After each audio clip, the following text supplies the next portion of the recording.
Hello, আসসালামু আসসালামু আলাইকুম। আলাইকুম। হ্যালো, ওয়ালাইকুম সালাম। হ্যালো। কে আমি কে আমি ফুড পান্ডা থেকে নাইট বলছি। বুঝি না। আমি ফুড পান্ডা থেকে নাইট বলছি। আপনার একটা পার্সেল ছিল।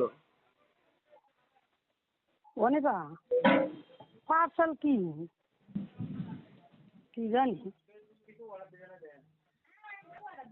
তো দেখ কি হ্যালো। হ্যালো, জি, ফুড পান্ডা থেকে নাইট বলছি। আপনার একটা পার্সেল ছিল। কিসের পার্সেল? বাঘের বিচির স্যুপ। বাঘের বিচিনি? বাঘের বিচির স্যুপ। জি। না না ভাই, আমি কিছু অর্ডার দিইনি তো। না আপু, আপনি তো ফেসবুক পেজে অর্ডার করছিলেন ফুড পান্ডায় বাঘের বিচির স্যুপ। কি এলাকায় বাঘের বিচির ভূত? আমি